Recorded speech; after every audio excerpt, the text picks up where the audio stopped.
averne tante.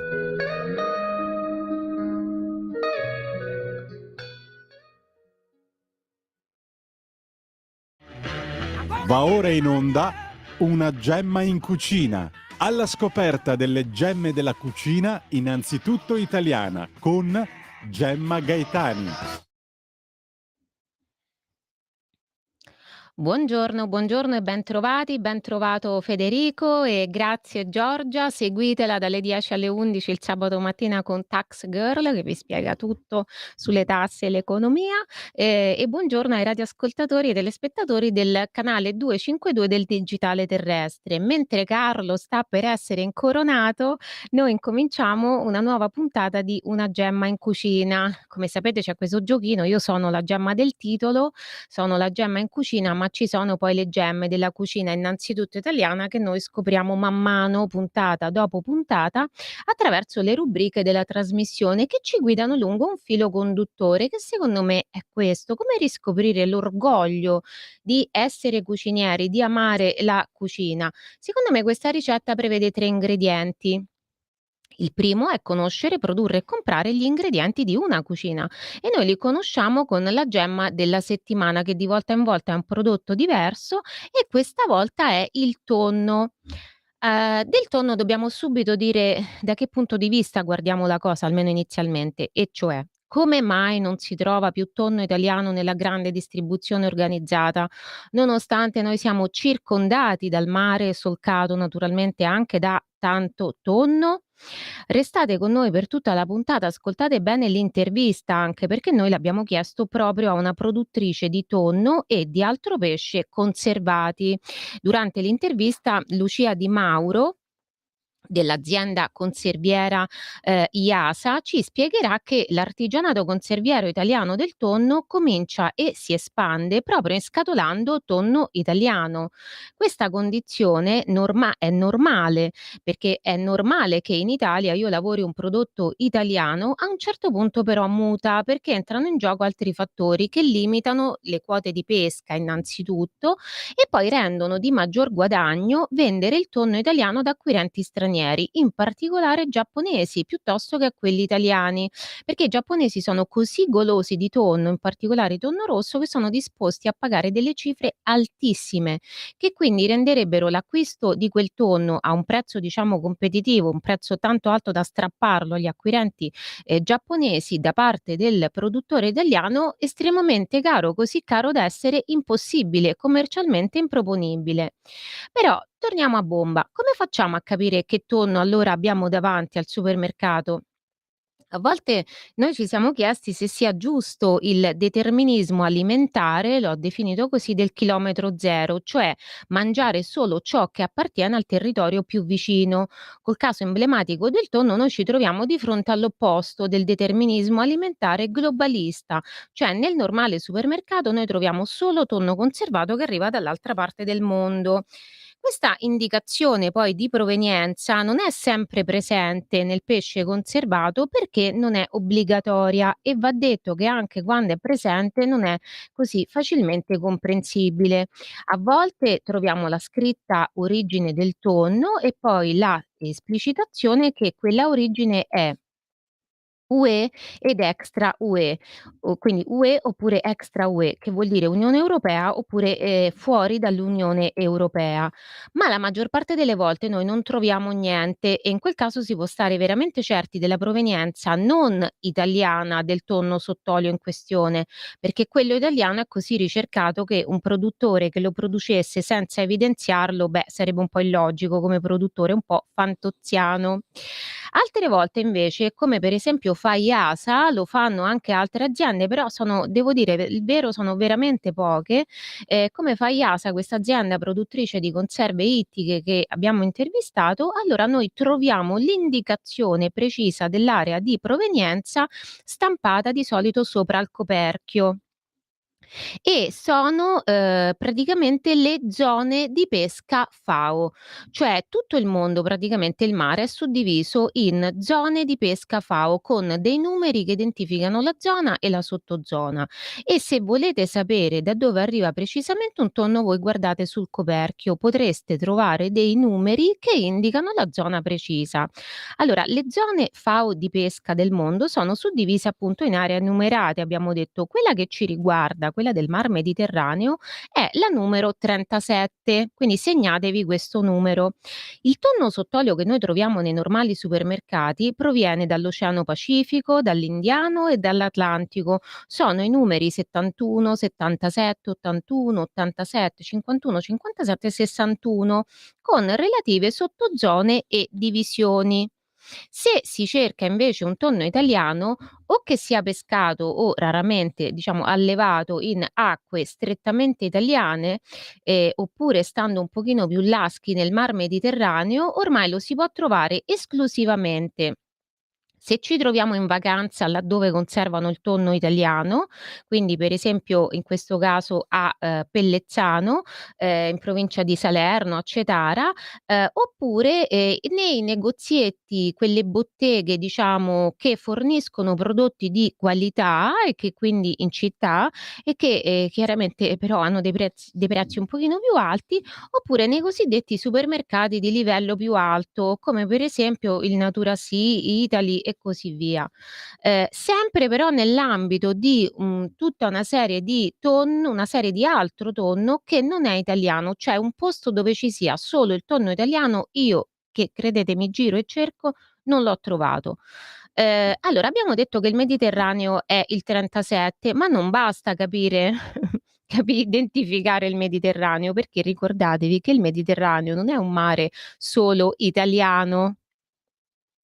Allora, certamente se noi vediamo che viene dal Mediterraneo siamo sicuri che non è un tonno che arriva dall'Oceano Indiano, questo sì, però può non essere italiano se proprio abbiamo il desiderio proprio di mangiarlo che sia proprio italiano, anche se è del Mediterraneo, perché il Mediterraneo occidentale è la sottozona 37.1, comprende le Baleari, il Golfo del Leone, Sardegna e Tirreno e sono i numeri 3711, 3712 e 3713.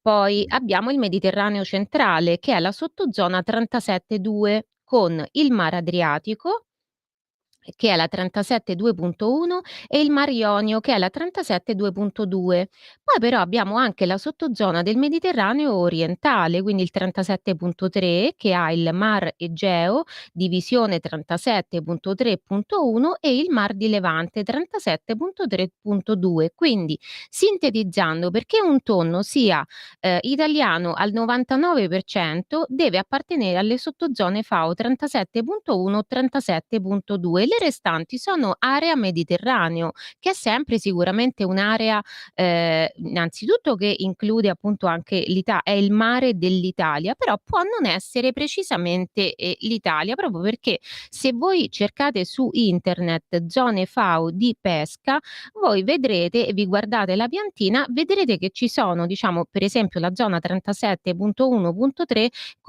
contempla anche, diciamo, una parte marina che sta accanto, per dire, alla Sardegna e accanto alla Corsica. La 37.2.2 per esempio comprende la Sicilia, ma a un certo punto il mare arriva a toccare, a lambire le coste africane. Quindi questo solo per essere precisi, non per diciamo criticare questa suddivisione. E per essere precisi noi dobbiamo ricordarci che Mediterraneo non vuol dire per forza italiano. Questa cosa l'abbiamo vista anche quando abbiamo parlato della dieta mediterranea, vi ricordate? Si intendevano anche le altre nazioni affacciate sul Mar Mediterraneo. Quindi se voi trovate l'indicazione, solo la scritta tonnetto del Mediterraneo senza specificazione dell'area, della zona FAO di pesca, alcuni fanno così, sappiate che può essere benissimo un tonno spagnolo, oppure un tonno del Mediterraneo occidentale o del Mediterraneo orientale. Il tonno conservato è sempre stata un'attività italiana, collegata alla pesca del pesce che si trovava in acque italiane, però ultimamente non è più così. C'era la cosiddetta filiera del tonno rosso in Italia, pensate Erano le cosiddette tonnare volanti che comprendevano 96 pescherecci industriali, nel senso di molto grandi e le più famose erano a Favignana e a Carloforte. Poi c'è stata la procedura di infrazione dell'Unione Europea nei confronti dei 7 membri, poi c'è stato il piano quindicennale per fissare la quota massima di tonni che ogni paese poteva pescare. Poi la burocrazia ha amplificato, diciamo, tutte queste difficoltà e lo scriveva perfino il Sole 24 Ore qualche anno fa che delle 95 imbarcazioni che solcavano il Mediterraneo ne erano rimaste all'epoca soltanto 19. Le quote di pesca europee ai Paesi membri, atte ad evitare l'estinzione del tonno rosso e la contemporanea concorrenza, per esempio nordafricana e anche spagnola, hanno reso poco remunerativa la pesca del tonno per la vendita sul mercato italiano. Questo è un fatto. L'altro fatto, l'abbiamo detto anche prima, è la crescente richiesta di tonno rosso da esportare fuori dall'Italia, che ha fatto schizzare in alto i prezzi del poco tonno rosso pescato e allevato in area mediterranea, rendendo più allettante e a volte quasi inevitabile per i pescatori esportare a un prezzo più alto. I giapponesi sono veramente pazzi per il tonno rosso e spendono delle cifre da capogiro assurde. Quindi oggi la pesca e l'allevamento italiano vanno, sembrerebbe, un pochino meglio rispetto agli anni passati, che sono stati molto molto critici.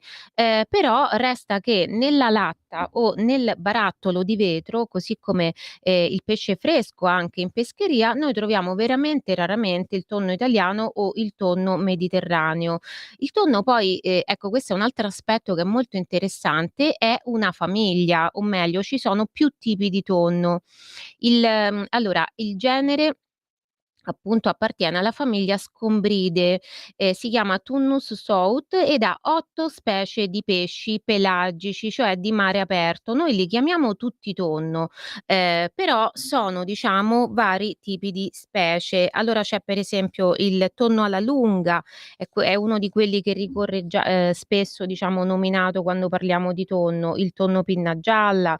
Abbiamo poi il tonno obeso, abbiamo anche il tonno rosso del Pacifico, tonno orientale, quindi sappiate che quando vi dicono questo è tonno rosso, non è detto che sia tonno rosso del Mediterraneo, può essere anche il tonno rosso dell'Atlantico, detto anche pinna bluega, il Tunnus tinus.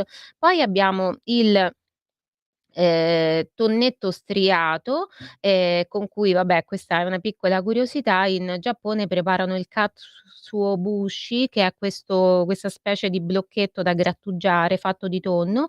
Abbiamo il tonnetto alletterato, abbiamo il tombarello, e per quanto riguarda il Mar Mediterraneo, nel nostro mare noi sappiamo che c'è il tonno alla lunga, il tonno rosso atlantico appunto, quindi ricordatevi che il tonno rosso può essere appunto atlantico ed è il nostro, può essere invece del Pacifico e non è il nostro. Abbiamo il tonnetto alletterato, abbiamo il tombarello, mentre il pinna gialla, che è il tonno più diffuso nella, grande distribuzione organizzata, non è mediterraneo, cioè ogni tanto sembra che ci penetri, però il tonno è anche un pesce che si muove molto velocemente e fa tanti, tanti chilometri in una giornata, quindi magari può passare nel Mediterraneo per poi uscirne.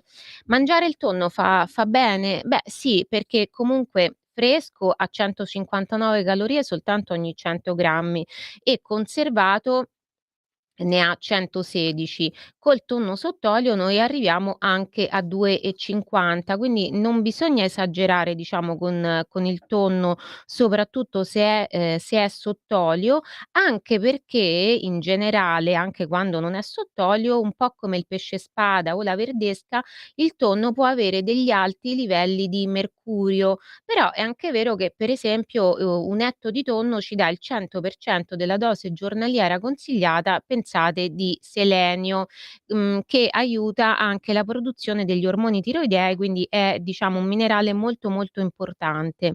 Ricordatevi poi di non gettare via l'olio del tonno usatelo come, condimento o se mettete per esempio il tonno in insalata, conditelo con quell'olio lì. Proprio nell'ambito, diciamo, di questa rinnovata produzione di tonno solo italiano, voi troverete spesso del tonno che non solo è italiano, ma che è anche conservato nell'olio extravergine di oliva e sarebbe veramente un peccato buttare via quell'olio, oltre che un gesto inquinante, come abbiamo visto quando abbiamo parlato, vi ricordate, con Federica Toselli, che fa il sapone in casa. E adesso andiamo col food art. È introdotto, come sapete, dalla sigla, che è un pezzetto della canzone La pappa col pomodoro, che canta che il cibo è un capolavoro. Questa settimana ci vediamo un capolavoro che a volte descrive anche noi. Fantozzi subisce ancora. Ricordo a chi ci sta seguendo in diretta Facebook o YouTube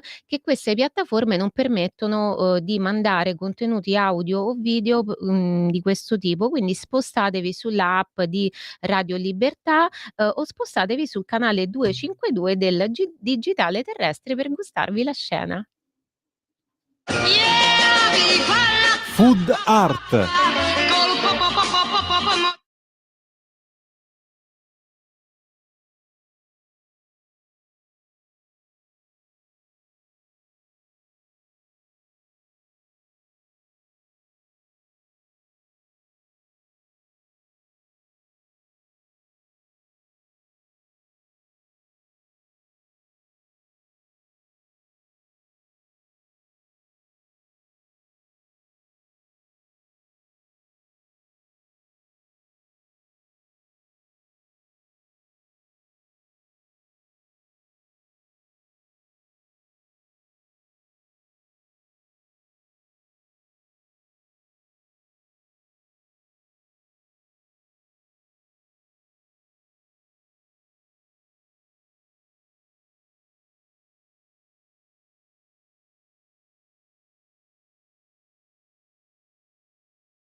Ecco, avete visto e ascoltato queste battute ormai fanno parte della nostra, come si può dire, del nostro patrimonio culturale italiano, il famoso pesce ratto.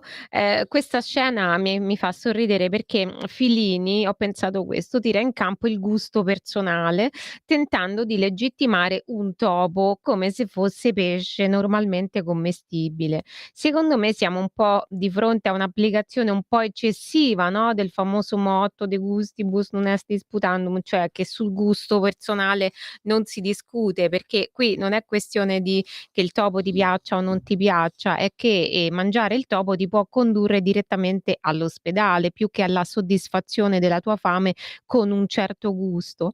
Però a parte questo, o quando noi parliamo di cibo, c'è anche altro oltre al gusto, cioè c'è per esempio un tonno importato buono come come il nostro, questo ascoltate veramente con attenzione l'intervista alla produttrice, oppure ci può essere un tonno importato meno buono del nostro.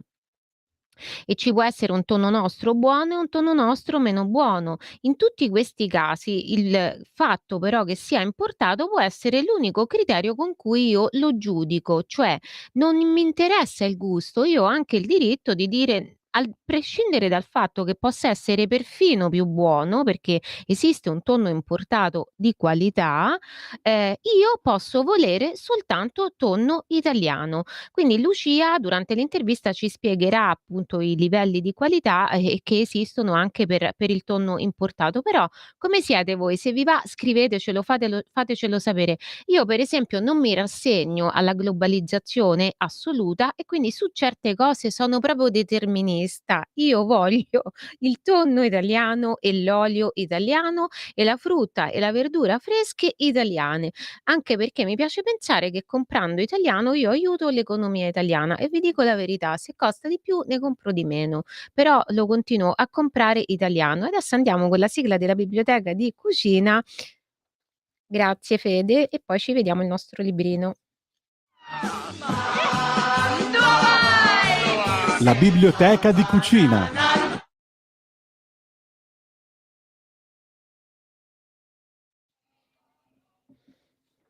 Ecco, noi sentiamo sempre Mando Hawaii, la canzone che ti dice dove vai se lì la banana, io dico sempre se la guida non ce l'hai. Io credo molto nell'utilità dei libri in generale, in particolare naturalmente dei libri di cucina, visto che di questo parliamo qui, non solo dei ricettari, quindi non fissiamoci solo coi ricettari, perché ci sono tanti tipi di libri. Quello di questa settimana è Pesci Pop, 50 specie snobbate e 100 ricette di Carmelo Maiorca, Casti Editore. È un libretto, secondo me, molto prezioso perché illustra e spiega come cucinare tutta una serie di specie ittiche snobbate a favore di altro.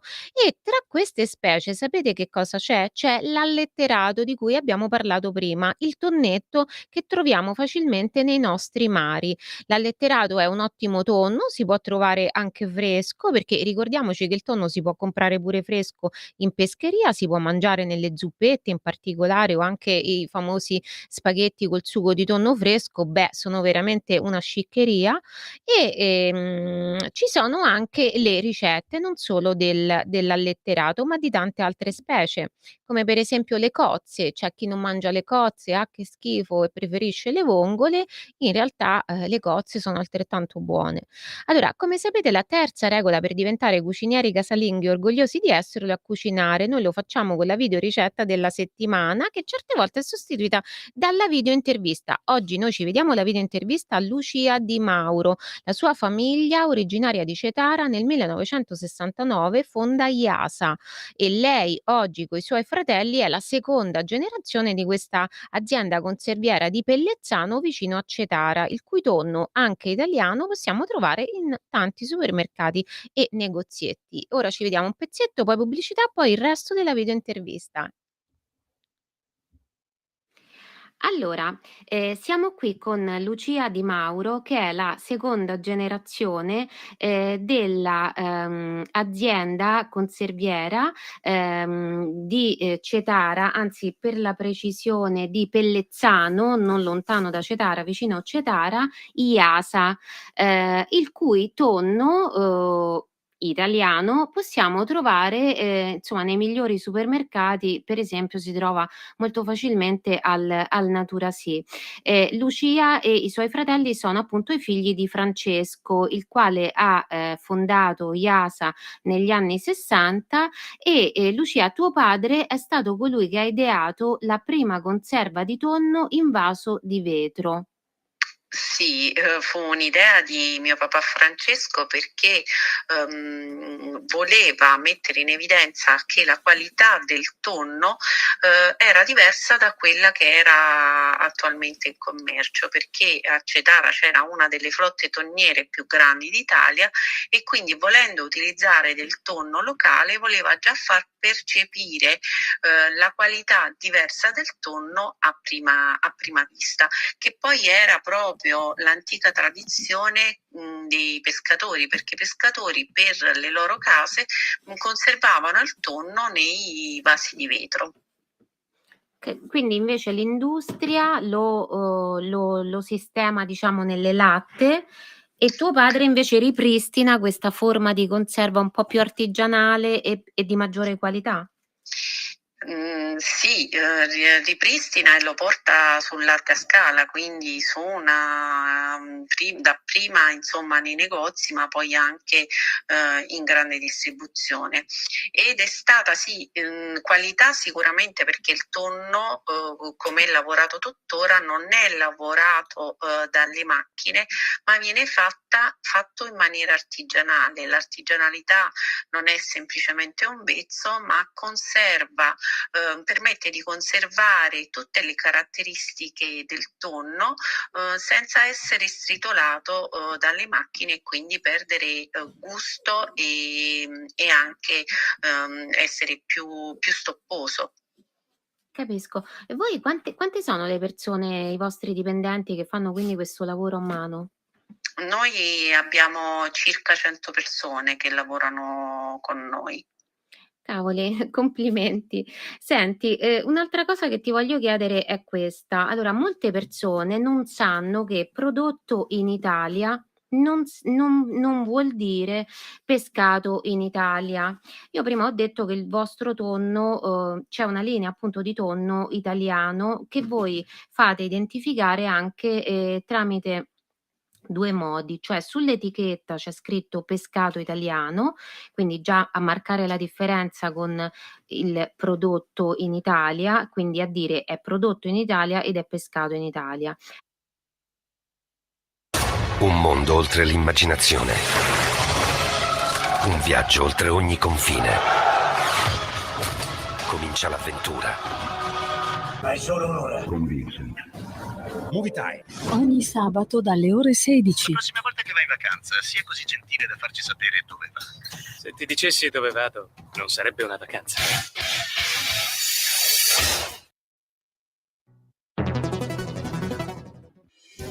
Quotidiano di Sicilia, il quotidiano d'Italia, l'informazione che ribalta i luoghi comuni, una vera visione dei fatti, l'Italia vista da sud.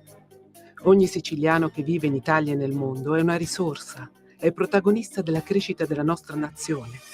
Dai forza alla crescita della nostra isola, abbonandoti al QDS digitale più archivio a soli 99 euro annui.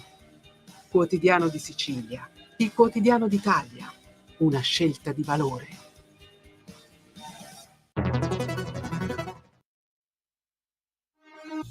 Porta con te ovunque Radio Libertà. Scarica la app per smartphone o tablet dal tuo store o dal sito radiolibertà.net. Cosa aspetti?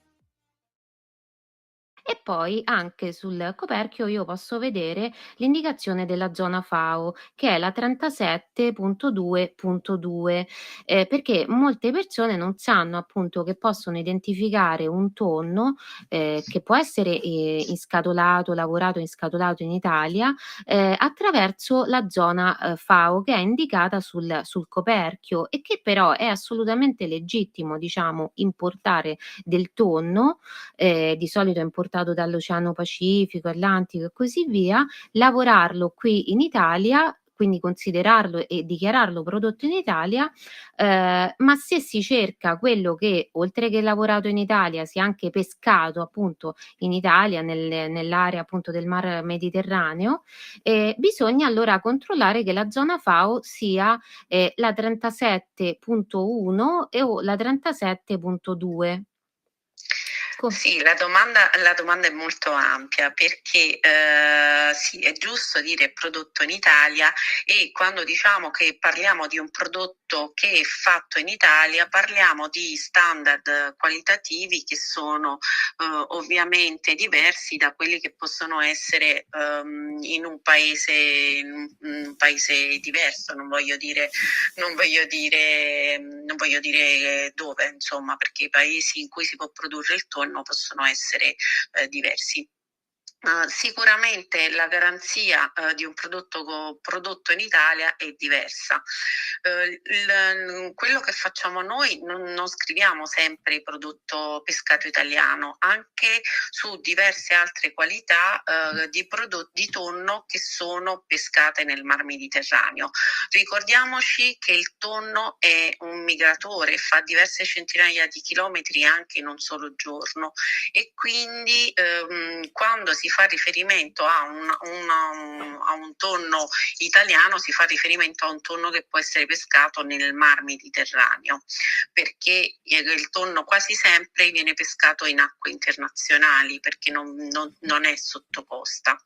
Noi quindi lavoriamo sia tonno a pinne gialle che non vive nel Mar Mediterraneo, perché quando parliamo di tonno a pinne gialle parliamo sempre di un tonno che non è pescato nel Mar Mediterraneo, sia e che nel nostro caso arriva pescato e congelato intero, che ci permette di garantire la qualità anche sul tonno a pinne gialle.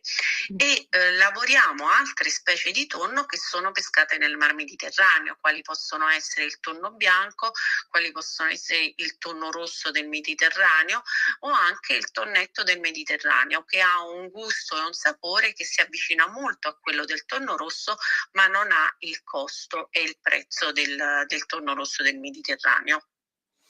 Quindi, allora, pescato italiano diciamo che è una linea, qui io vedo scritto tonnetto del Mediterraneo, questa è una linea, Sì. però voi avete anche altri prodotti che sono pescati comunque nell'area mediterranea e noi li identifichiamo tramite la zona FAO indicata sul coperchio, giusto? Capito bene?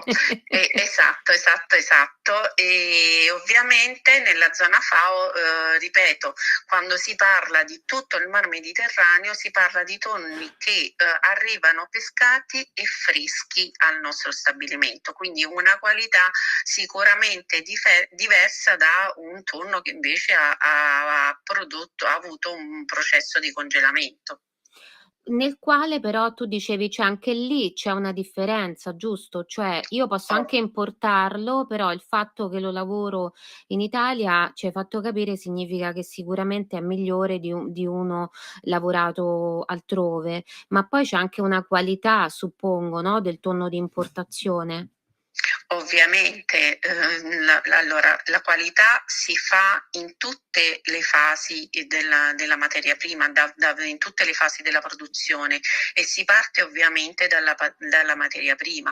Noi compriamo dei tonni pescati e congelati interi, quindi quando arrivano nel nostro stabilimento e congelati a bordo soprattutto, quindi c'è una immediata refrigerazione del prodotto che è già garantisce una qualità superiore. Oltretutto il fatto che arrivino interi ci permette di stabilire che tipo di tonno è e che sia effettivamente il pinna gialla, perché la qualità, le specie dei tonni dei tunidi è molto molto vasta, e noi li compriamo di piccole dimensioni, anche se c'è lavoro superiore e resa minore, ci consente di avere delle carni più morbide e tenere. Capisco.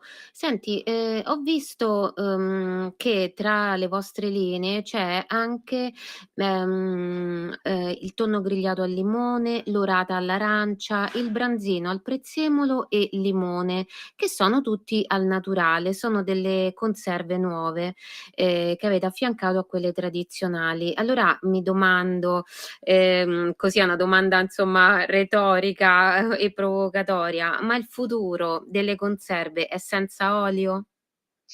Io non credo che il futuro delle conserve sia senza olio, perché c'è chi lo predilige e chi continuerà a preferirlo, però credo che comunque ci sia un'attenzione verso la salute o particolari esigenze di dieta, e quindi offrire una gamma di prodotti più ampia che vanno al naturale naturale, che però tramite queste spezie magari addolciscono il sapore al naturale, si possono già mangiare così com'è senza aggiungere olio, faccia la differenza. Sì, è diciamo, un'attenzione a chi ha desiderio di mantenere la linea, oppure di recuperare una linea che ha perduto, perché comunque ho notato che, si va affermando sempre di più, l'idea appunto collegata alla volontà di non sprecare, di mangiare anche l'olio delle conserve sott'olio. Cioè, mentre in passato di solito si gettava via l'olio e si mangiava solo la parte conservata, no, ho notato che, cioè lo consigliano addirittura le riviste di cucina, c'è una sensibilità nuova, tanto che esistono addirittura, i tonni o in generale anche gli altri pesci conservati in olio, extravergine di oliva biologico, cosa che per il pesce non si può certificare, perché non si può, cioè se è pescato chiaramente non può essere dichiarato biologico, perché il biologico è allevato. Sì, sì, esatto. Infatti questo è un po' un paradosso, che non si possa certificare il tonno come biologico, però noi per esempio abbiamo tutta una linea di prodotti in olio extravergine biologico, che non sono di fatto dei prodotti biologici proprio perché non si possono certificare, che però di fatto usando un olio extravergine italiano biologico lo sono. Beh, e comunque assolvono alla funzione, diciamo, di rendere ulteriormente un po' di qualità, perché ci sono persone che comunque cercano solo il biologico, ma anche diciamo più saporito, perché comunque effettivamente di solito l'olio biologico ha anche un sapore più particolare, una conserva che uno consuma per intero, quindi senza scartare l'olio come si faceva una volta. Quello che però può succedere è che a quel punto si mangia un po' troppo olio, e quindi diciamo, trovo molto interessante questa vostra differenziazione, diciamo, dell'offerta, no, cioè offrire anche tonno, rata, branzino, eccetera, conservati però però in maniera light, ecco, Sì. chiamiamola così. Senti, un'altra cosa che ti voglio chiedere è se ci puoi che mi è venuta in mente adesso, se ci puoi illustrare diciamo brevemente, la stagionalità un pochino del tonno. Cioè, io leggevo che il tonno rosso, si può pescare più o meno da giugno a ottobre, nella nostra area mediterranea, però già a luglio praticamente è finito. Però mi dicevi che voi fate pescare anche altri tipi di tonno, sempre nell'area del Mediterraneo. Quindi in sostanza, cioè, quand'è che arriva questo tonno da voi? In che periodo dell'anno? Allora, il tonno lavorato nel Mar Mediterraneo, quindi parliamo di tutto il tonno che viene lavorato fresco, quindi senza subire un processo di congelamento, è pescato durante la stagione estiva. Significa il tonno bianco, significa il tonnetto, significa il tonno rosso. Il tonno bianco e il tonnetto non hanno dei vincoli di pesca, e quindi generalmente sono lavorati durante tutta la stagione estiva, quando c'è la cattura. Il tonno rosso invece ha un vincolo molto stretto, che è dato dalle quote pesca che sono stabilite dalla Comunità Europea. Quindi la pesca avviene generalmente in un mese solamente all'anno, e soltanto fino al raggiungimento delle quote pesca. Quindi viene lavorato generalmente nell'arco di un mese, che generalmente è quello di maggio. Il tonno comunque è una conserva che, una volta sterilizzato, ha molti anni di scadenza, 4 anni di scadenza, quindi non c'è assolutamente problema a consumare un tonno pescato e lavorato anche 3 anni prima, Mh. anzi è più saporito. Eh sì, e invece per quanto riguarda il tonno che importate, quello arriva lungo tutto l'anno, o anche quello è soggetto a stagionalità? No, quello arriva durante tutto l'anno, anche perché si può prendere il tonno da diverse zone di pesca e quindi non c'è problema, anzi permette di gestire, gestire meglio tutta la lavorazione. Quindi, un'altra cosa che mi è venuta in mente adesso, perché spesso si dice che, sai, le persone diciamo stentano a capire perché, allora in Italia, in maniera forse un po' troppo semplicistica, no, si domandano: "Ma se siamo in Italia perché fatico a trovare il tonno italiano?" Ma è anche vero che, diciamo le quote cioè impongono un limite appunto, quindi al peschereccio. Tra l'altro sono quote a peschereccio, giusto? Non Allora, se parliamo di tonno rosso, assolutamente sì. Quindi si fatica sia perché sono quote limitate, sia perché la maggior parte di questo tonno finisce comunque all'estero, importato soprattutto in Giappone, e soprattutto perché alle volte il prezzo è così elevato che lavorarlo anche quindi con un processo di trasformazione, il tonno arriverebbe sulle tavole a un prezzo troppo alto. tu dici se doveste voi che poi lo lavorate, provare a comprare tutto il tonno, no, evitare di mandarlo in Giappone, dovreste pagarlo delle cifre, Sì, spropositate. e anche il cliente finale di conseguenza lo pagherebbe una cifra spropositata, chiaro. Quindi è una cosa impossibile proprio da fare. D'altronde, voglio dire, è lecito anche per il pescatore esportare, cioè non è obbligato, diciamo, a vendere, no, al produttore italiano. Certo, certo. No, lo dico perché spesso si attribuisce, diciamo, invece al produttore proprio la La colpa del sì, non vendere tonno italiano, sì. la Infatti sì. sì, la responsabilità sì, no, non è assolutamente. Quando mio papà nel 1982 ha avuto l'idea del tonno in vetro, all'epoca si lavorava solo ed unicamente tonno pescato nel Mar Mediterraneo. Chiaro che poi le esigenze cambiano, le situazioni cambiano e quindi di conseguenza si deve anche offrire un prodotto di qualità che però non necessariamente debba essere pescato nel Mar Mediterraneo. Però, Laura c'è pure Lucia scusami, c'è pure questo aspetto a cui spesso non pensiamo, no, che negli anni '60 per esempio, non è che c'erano tutti questi supermercati ed ipermercati che si facevano concorrenza a distanza di 3 metri l'uno dall'altro, no, che cosa voglio dire? Voglio dire che c'è una produzione molto più alta secondo me rispetto al passato.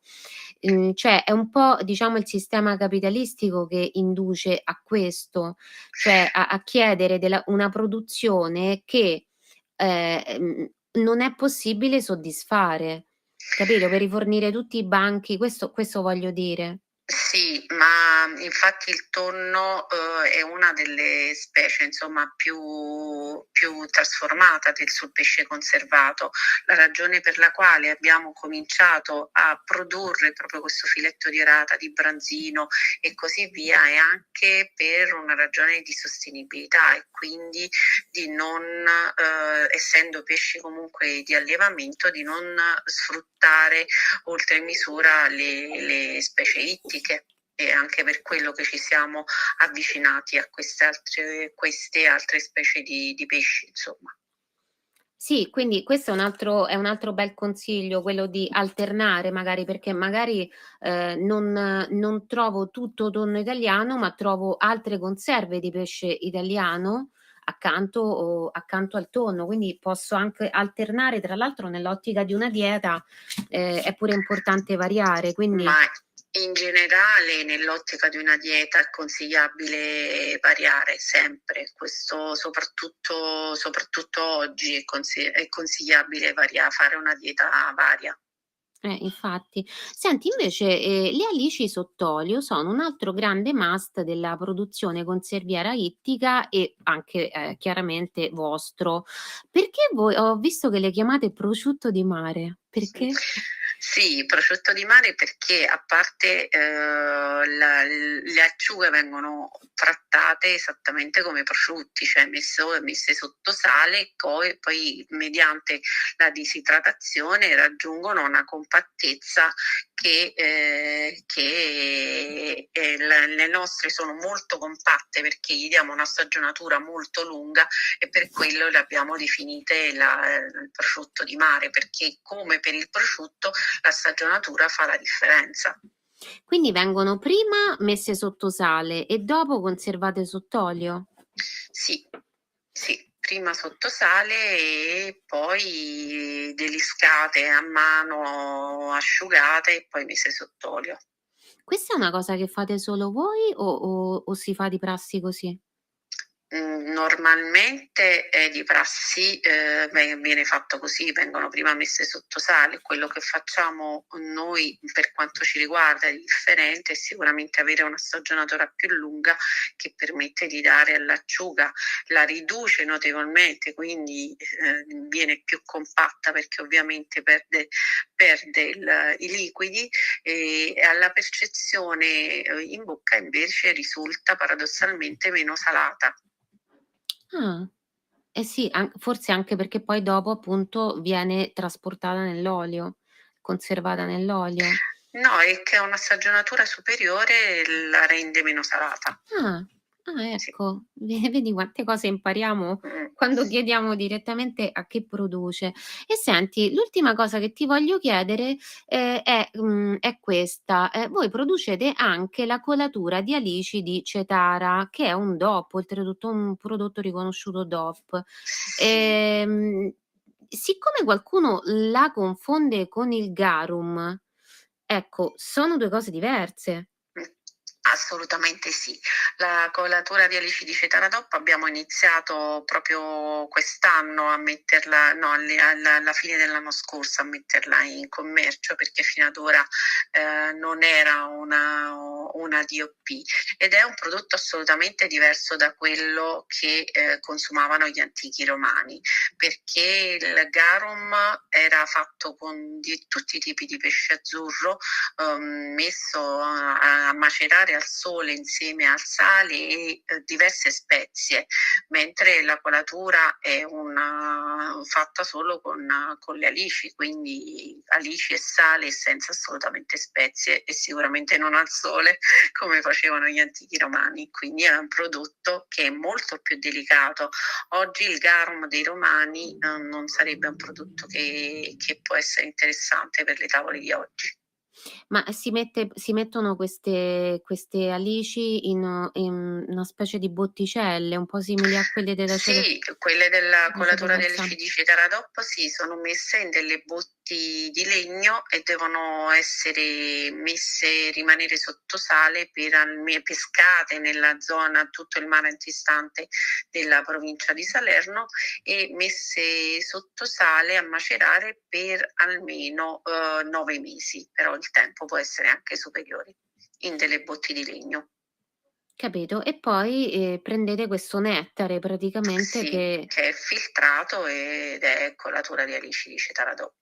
ecco vedi, anche questo per esempio è una cosa che non tanti sanno, no, alla ricerca diciamo così un po' irrazionale dell'italianità, cioè in realtà ci sono tantissimi prodotti italiani, sempre in questo ambito, no, ittico, che possono soddisfare sia il desiderio, no, dell'italianità, sia quello del prodotto di grande qualità, come è, cioè magari una pasta condita con un po' di colatura di alici non è meno buona di una pasta col tonno, però, No, assolutamente. Infatti la colatura non deve essere consumata semplicemente solo con la pasta, si può usare su tantissime pietanze, veramente gli chef anche a livello internazionale la adorano e la usano perché esalta il sapore delle pietanze. Con la pasta, se la si usa con la pasta, non bisogna assolutamente usare il sale nemmeno nell'acqua di cottura della pasta. ed io dico sempre che le dosi sono circa un cucchiaio per ogni 100 grammi di pasta. Okay. E senti, grazie del consiglio. Ti voglio chiedere, prima mi ha incuriosito quando hai detto che il garum non soddisferebbe il gusto contemporaneo, perché? Perché noi tempo fa, qualche anno fa, abbiamo anche fatto una prova su richiesta di un museo, di una produzione del garum, ed era ovviamente avvicinandoci agli standard di lavorazione moderna, però era un gusto molto molto molto forte. Infatti non abbiamo poi, c'era questa produzione sperimentale che però non abbiamo portato avanti. Quindi avevamo la ricetta originale. Ah, del garum proprio. Sì. Sì, ma infatti si vedono sul mercato delle cose, però non sono il vero tipo il garum di tonno non è il garum. Non è il garum, perché il garum veniva fatto con tutto il pesce azzurro e il tonno non è un pesce azzurro. Il pesce azzurro sono lo sgombro, le alici, le sardine. Mh, mh, mh. Okay. Senti, Lucia, io ti ringrazio tanto per tutto quello che ci hai insegnato, ti faccio anche i complimenti perché insomma, il vostro tonno è veramente di qualità, quindi, sono felice di averti potuto intervistare. Grazie a te. Grazie. Perché spesso spiegare come funzionano le cose non è è grazie a giornalisti come voi che lo si può fare. Eh sì, perché si confonde sempre diciamo cioè il produttore oggi si esprime quasi esclusivamente attraverso la pubblicità, però questo secondo me è un errore, perché invece è importante far parlare il produttore, primo perché chi più di lui conosce un prodotto, cioè sai noi da questa parte possiamo dire: "Mi piace, non mi piace", ma non abbiamo a volte neanche le competenze tecniche per dire per riconoscere, per sapere, no, non sappiamo che cosa stiamo mangiando. Quindi io confesso che mi piace molto intervistare i produttori proprio per questo motivo, perché ci insegnano e infatti anche tu ci hai insegnato una serie di cose, ci insegnano Mh. sempre qualcosa che da soli non avremmo potuto scoprire e va detto anche che tanti neanche le cercano da soli queste cose, quindi queste informazioni. Quindi ti ringrazio. Grazie Grazie a ancora. te. Grazie. Eccoci, avete visto che intervista bellissima. Io ringrazio ancora Lucia. Io l'ho conosciuta, ho conosciuto il suo tonno prima, trovandolo appunto cercandolo per vari supermercati, cercando del tonno italiano. Quando ho scoperto la questione delle zone FAO di pesca, ho detto: "Ah, ho la chiave per trovare il tonno italiano". E poi mi sono annotata appunto che effettivamente questo marchio qui produceva del tonno italiano e andavo sempre a comprarlo. Poi in occasione di un festival del cibo ho visto che c'era appunto Lucia con la sua azienda e le ho proposto l'intervista proprio perché, appunto, conoscevo quel tonno e volevo parlare con un produttore italiano della questione del tonno italiano. Allora adesso se Federico mi inquadra lo schermo, io vi faccio rivedere quest'altra questione che secondo me è importante. Vi ripeto, voi trovate sul coperchio, non sempre perché non è obbligatoria, comunque voi potete trovare sul coperchio l'indicazione della zona FAO di pesca. Siccome deve essere tutto complicato per il povero acquirente, non trovate manco scritto zona FAO, trovate FAO 2 punti e 3 numeri, separati da un punto. Allora vi ripeto che le zone, se voi le cercate anche in internet, poi vi guardate bene. Comunque si può vedere che la zona tonno del Mediterraneo non significa per forza italiano. Può esserlo, ma può anche non esserlo, perché il Mediterraneo è un mare che include varie nazioni e anche parte del continente appunto africano, quindi cioè non è solo italiano. Allora, se voi volete essere certi che il tonno sia al 99% della costa italiana, dovete prendere quello che ha l'indicazione della zona FAO che corrisponde a 37.2.1, 37.2.2 oppure 37.1.3. Ho detto quasi certi perché potrebbero essere invece il lato diciamo, africano Mediterraneo che sta sotto il tacco dello stivale, potrebbe essere l'area, per esempio la costa croata dello Ionio e dell'Adriatico, scusate, potrebbe essere invece la parte che sta sulla Corsica della costa del Tirreno. Però voglio dire, sicuramente sapete che cioè se l'azienda poi a maggior ragione è italiana, diciamo che non abbiamo la certezza di una italianità assoluta, ma quasi, quindi già è qualcosa. Però vi voglio ricordare anche questo, ce l'ha spiegato Lucia e anche io, diciamo, a volte lo faccio. Guardate che questa fissazione per il tonno italiano ha il suo senso, ma anche non ce l'ha, perché se noi vogliamo aiutare il pesce italiano, ci sta altro pesce italiano anche nella grande distribuzione. Per esempio c'è spesso lo sgombro o per esempio le alici. Le alici sono quasi sempre italiane, quindi ampliamo anche la nostra, come posso dire, il nostro diametro, no, del desiderio. Io posso soddisfare il desiderio di pesce italiano comprando un pesce che è più facile da trovare rispetto a un altro che è più difficile da trovare, anche quando vado al banco del pesce fresco. Alcuni supermercati ce l'hanno, quindi insomma, come dice Papa Wojtyla nella sigla della videoricetta, damo se da fa. Se vogliamo possiamo aiutare l'economia italiana anche senza fissarci che il tonno deve essere per forza italiano, possiamo anche trovare dell'altro tipo di pesce italiano. Io vi ringrazio, spero di avervi intrattenuto in maniera positiva e ci vediamo sabato prossimo. Grazie Federico e buona domenica a tutti. Avete ascoltato Una gemma in cucina.